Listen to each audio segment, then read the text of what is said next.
of things here this evening. Well, we got to break history. I don't think the Florida Panther Winnipeg Jet record is too flattering to us. It just doesn't seem like that from my time there. Like, hasn't been very good. So we got to get on the right side of that. And then it seems that special teams had played a big part, whether their power play was going or not. They put some pucks in the net. So discipline on the ice, discipline in our routes, and then patience in the game. These guys have got a real good hockey team, and they got a real good mixture of players. So they've got maybe the most dominant now checking line in the NHL with Adam Lowry centering it, and then they've got two really skilled lines that can create and make plays. So their game looks completely different based on the lines that come out of on the ice, and that you don't see that as much anymore. So they're a lot to handle. And Sasha Barkov, you only miss 2 games with him. That's got to be huge. Right? No, we're lucky on that one because it could have been the season, right? 2 knees get together. We were lucky. So he healed up and he comes back in and he feels strong and he feels right, or we would hold him, right? We've kind of earned the right to be real careful with these things right now, and he's ready to go. He was close to playing the other night, and we held him, so it's good to have him back. And Rick is back behind the bench. Good for him. Right. The collective hockey community all understands how important it is when something serious happens to your family, that has to come first. So we're happy he's back, and Scott O'Neill did a wonderful, wonderful job. They're a real good coach, so they're in good hands. And you talk about the Florida-Winnipeg rivalry or whatever. It hasn't been good for Florida since the Atlantic. It's not a rivalry. There are certain games on the schedule. So in Winnipeg, it was always San Jose, the 2 teams that get together, and it didn't really look like hockey, right? When we get together, it's usually it's intense. Like, there's some good banging and there's some anger, because usually neither team likes the way they're playing, I think.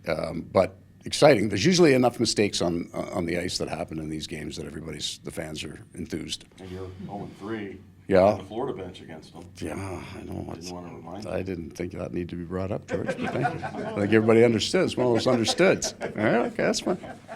That's fine. Do you view Thanksgiving as a barometer in terms of where your team is at? And if so, what's your overall assessment of where your team stands? Yeah, I don't in terms of that, like the idea of, there's 2 kind of themes that run. One is, how's your team playing overall? And then the other is, you got to make the playoffs, right? So I don't. I like the way we're playing. Like, I like where we're at. That's not the entire idea. This is not to, hey, we're fine. It's, we got to get better. We got to get a lot better than we are. But I like where we are on the curve. We're in position to get better. So you're comfortable with that. But you never, like, it's a fool's game to get comfortable in the National. You can be playing absolutely great, and we went through it. You lose Barkov and Bennett and a defenseman last year in December, and I liked the way we were playing, but it's hard for me to convince anybody of that, because the question was consistency. Well, it's very difficult to be consistent in this league without your best players. Very hard to do. So you keep your fingers crossed that the things that you can't control don't bite your season. But I don't look at it as a marker in time, and the regular season tells you where your team's at, because it's all going to change if you're fortunate enough to be playing in April. And with the other lineup changes, Uvis getting in, it looked So we took Uvis out. He absolutely did not deserve to come out of the lineup, but neither did anybody else. And for me, Dimitri doesn't deserve to come out of the lineup, but I'm going to have 8 NHL defensemen here very soon. And I won't come out and say I'm going to platoon them, because I won't. But I am going to work real hard at making sure a guy doesn't sit out too long. I also don't want to be jerking guys in and out of the lineup. So Uvis needed to play soon. He's earned the right to get back in. Dimitri's, those are big minutes. He and Mikkola played, and then big part of us feeling comfortable where we're at. So he's a really important part of the team. But we're going to have to get used to this a little bit, and the same would be for Steve Lorentz, right, with Barkov back. We got to get the 13th and the 7-8. They need to bring that energy when they're not, and then they need to be a positive force in our room, and I think all those guys will be. And then the decision, do you keep Jonah in there just in case there's a physical thing? No, I want to see him. No, yes. I mean, I think that's a combative role. I don't like pulling those guys in and out of the lineup either, because that's a hard job that they do.